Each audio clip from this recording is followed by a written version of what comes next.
modern society's media machines, it is almost inconceivable that an author past the 100 million mark on a single book might be a virtual unknown. Unfortunately, today's demands for novel-length books with action or scandal on every page are a part of the publishing world that has unintentionally rendered Elbert Hubbard an anonymous part of the past. Quietly, however, within the confines of some hugely successful families and the businesses they own, Hubbard's book continues to sell, and his impact is still being felt. At some point in our lives, most of us have been influenced by inspirational heavyweights like Zig Ziglar or Og Mandino. Perhaps you've been emotionally moved by Charlie Tremendous Jones or intellectually challenged by Earl Nightingale. Well, Elbert Hubbard was the writer who inspired those men. He was the giant our heroes revered. While Hubbard was a prolific writer, his legacy has been preserved by the message he delivered in his most famous work. The timeless wisdom contained in his little book, A Message to Garcia, continues to resonate today. Written in the aftermath of the Spanish-American War, this short 10-minute read tells the true story of a president of the United States and his desperate attempt to communicate with the leader of the Cuban Revolution during the Spanish-American War. General Calixto Garcia was a critical American ally, and all that was known of his whereabouts was that he was somewhere in the mountains of Cuba, leading a charge against the Spanish forces. What President McKinley needed was a man who could deliver that message to the general with no time wasted and no questions asked. He found that man in Lieutenant Andrew Summers Rowan. And with the delivery of the president's information, the outcome of the fight was secured. As one might expect, when the war was won, there were more than a few people willing to seize credit for America's victory. Then, of course, the media and the politicians weighed in, bickering publicly about who really deserved credit and why, and what percentage of the success they might claim. It was Hubbard, however, who, with his book, managed to state the truth in a way that stopped every other argument in its tracks. It was Rowan, he declared. Every president and general or king the world has ever known, banded together, could accomplish nothing without a man like Rowan. Rowan, a simple lieutenant, but a man who did what needed to be done, who did what he said he would do. Amid all the hand-wringing, temper tantrums, posturing, prayers, and tears, never forget that it was Rowan who got the message to Garcia. Hubbard's little book has stood the test of time for a number of reasons.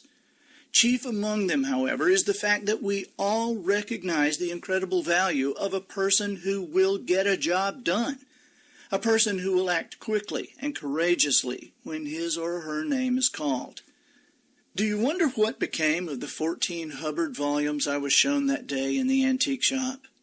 They're in my office, of course, along with other memorabilia I have managed to collect through the years, some from the Lusitania and other pieces more specific to Elbert Hubbard's life and career. Hubbard's words are more important today than ever before, and I want to be certain his message is understood by those, young and old, who want to accomplish more with their lives. Our world is in desperate need of people like Rowan. Of course, the idea expressed so well in this book will not spread on its own. This idea can bring change to a family, a corporation, a small business, even an entire society.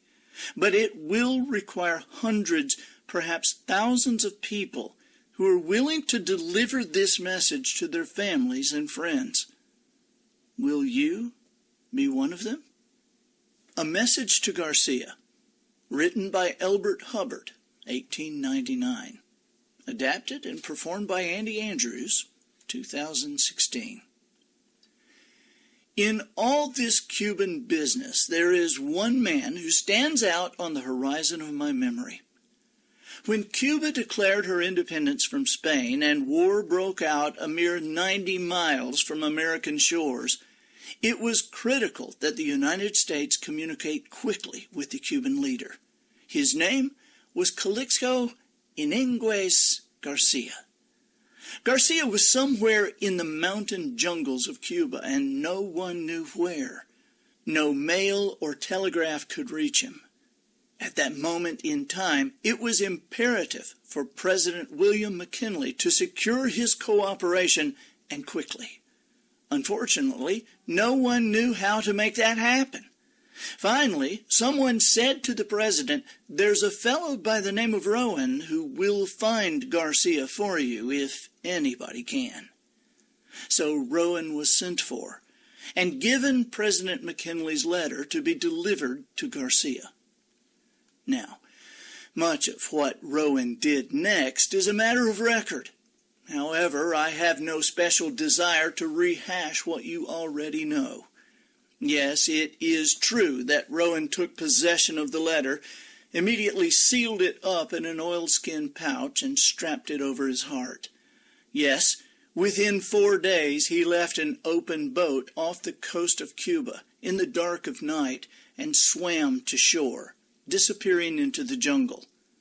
Yes, in less than 3 weeks, Rowan came out on the other side of Cuba, having traversed a hostile country on foot and having actually delivered the letter to Garcia. But again, at present, these are all things I have no special desire to tell in detail. The point I wish to make is this. McKinley gave Rowan a letter to be delivered to Garcia. Rowan took the letter and set to his task. He did not ask, "Where is Garcia?" Great God! My friends, Rowan is a man whose heroic form should be cast in bronze or carved in marble. At the very least, a statue of the man should be placed on the campus of every college in the land. For if young people desire even the barest chance at greatness, it is not necessarily book learning they need most, nor instruction about this or that. No, what they really need is a general stiffening of the spine. For it is backbone that will enable them to be loyal to a trust, to act promptly, to concentrate their energies and complete a task, no matter the obstacle, to do the thing that needs doing. In other words, when the chips are down, only a person with backbone will succeed, if ever asked to carry a message to Garcia. General Garcia is dead now, but there are other Garcias endeavoring to lead others. Today, there exists not a single person, no man or woman, leading others in an enterprise of any sort, who has not been appalled at times by the imbecility of the average person and his inability or unwillingness to simply concentrate on a thing and do it.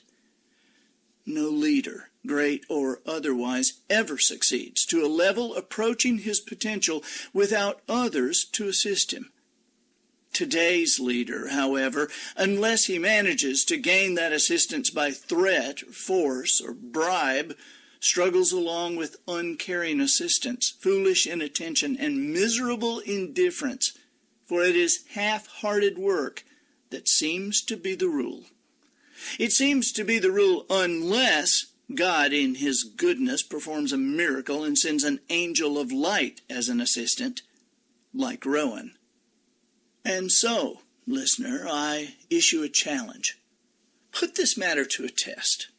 You are sitting now in your office. There are clerks and assistants at your call. Summon any one of them and make this request. Please look in the encyclopedia and make a brief memorandum for me concerning the life of a Renaissance artist named Correggio. Will the assistant quietly nod understanding and simply go and do the task? No, on your life he will not. Instead, he will likely look at you with a sidelong glance and ask one of the following questions. Who was he? Which encyclopedia? Where is the encyclopedia? Was I hired to do research?